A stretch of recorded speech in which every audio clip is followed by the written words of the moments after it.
Commentaire de saint Thomas d'Aquin sur l'Évangile de Jean. Suite, le don de l'enseignement spirituel. Chapitre 7. L'origine de l'enseignement du Christ.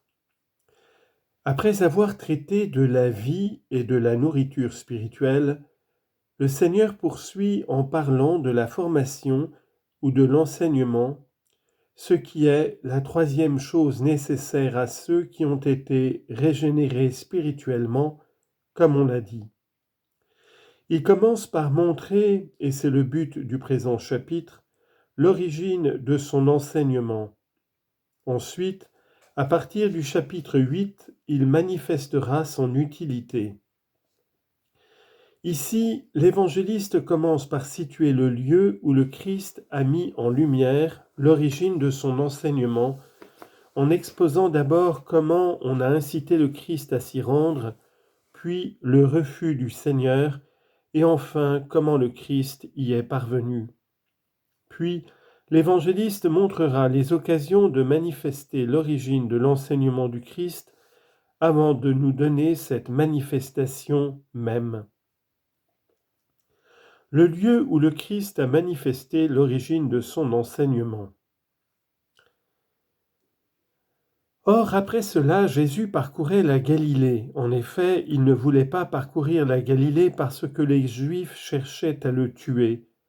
Or, on était tout proche de la fête des Juifs, la Cénopégie, et ses frères lui dirent « Traverse d'ici et va en Judée pour que tes œuvres aussi, pour que tes disciples aussi voient tes œuvres, celles que tu fais. » Personne, en effet, ne fait quelque chose en le secret s'il cherche à être lui-même au grand jour. Si tu fais ces choses, manifeste-toi au monde.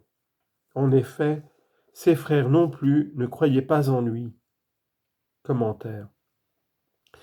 L'évangéliste, pour montrer comment on a incité le Christ à se rendre dans le lieu où il a mis en lumière l'origine de son enseignement, commence par montrer les occasions qui ont provoqué ce fait, puis il nous expose le fait lui-même. 3 raisons poussaient les frères du Seigneur à l'inciter à se rendre en Judée.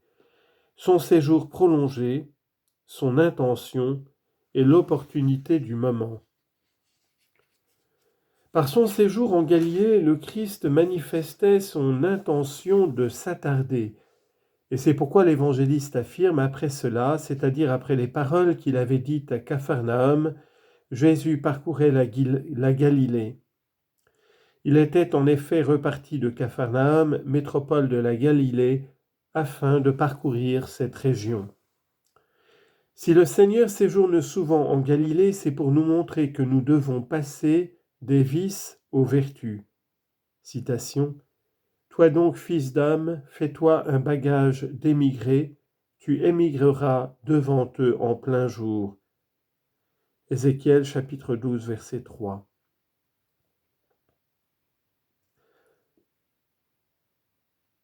En effet, il ne voulait pas parcourir la Judée parce que les Juifs cherchaient à le tuer. Les frères du Seigneur étaient poussés par une deuxième raison, l'intention du Christ, intention qui leur avait peut-être fait connaître par ses paroles, et c'est pourquoi l'évangéliste dit « Jésus en effet ne voulait pas parcourir la Judée ». La raison en est que les Juifs cherchaient à le tuer, et ces derniers cherchaient à le tuer parce que non seulement il violait le sabbat, mais encore il appelait Dieu son propre Père, se faisant ainsi l'égal de Dieu. Jean chapitre 5, verset 18. Mais ne pouvait-il pas s'y rendre et circuler parmi les Juifs sans être mis à mort par eux, comme il le fit plus tard? On peut, en réponse à cette question, donner 3 raisons.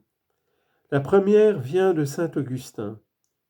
Il arriverait dans l'avenir que certains, à cause de leur foi au Christ, devraient se cacher pour ne pas être découverts par leurs persécuteurs. Afin qu'on ne leur reproche pas leur fuite comme un crime, le Seigneur, pour notre consolation, a voulu montrer qu'en cela il les avait précédés. Ce qu'il enseigne du reste par la parole. Citation.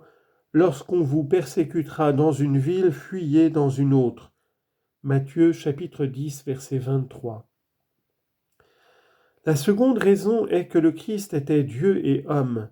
C'est pourquoi, en vertu de sa divinité, il pouvait ne pas être blessé par ses persécuteurs.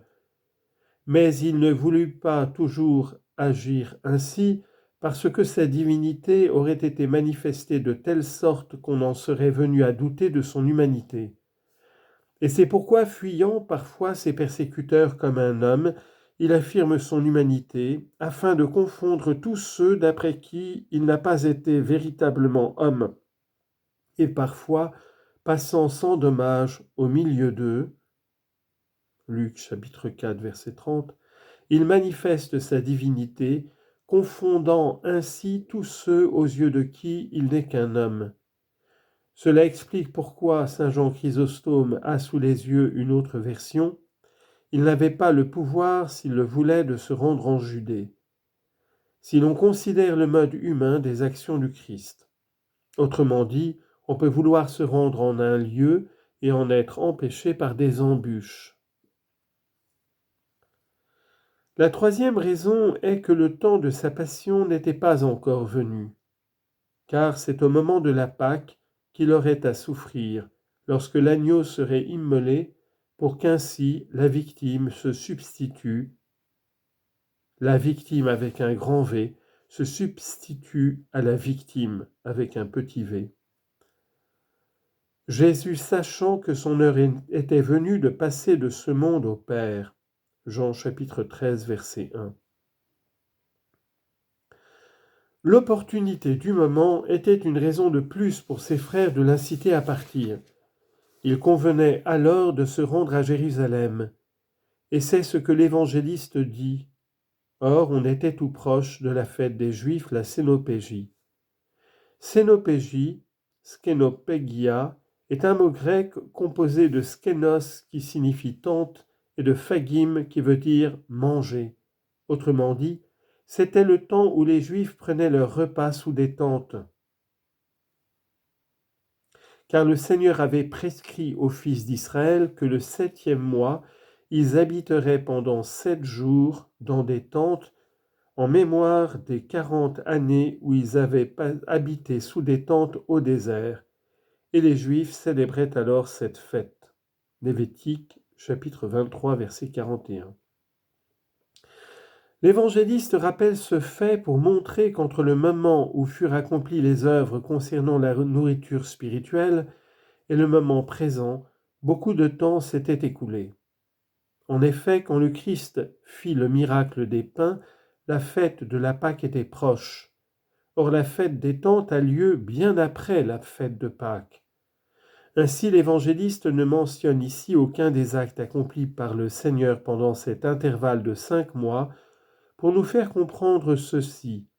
Bien qu'il ne cesse d'accomplir des signes, comme saint Jean le dit à la fin de cet évangile, chapitre 20, verset 30, les évangélistes s'appliquèrent surtout à relater ceux qui furent occasion de disputes ou d'opposition de la part des Juifs.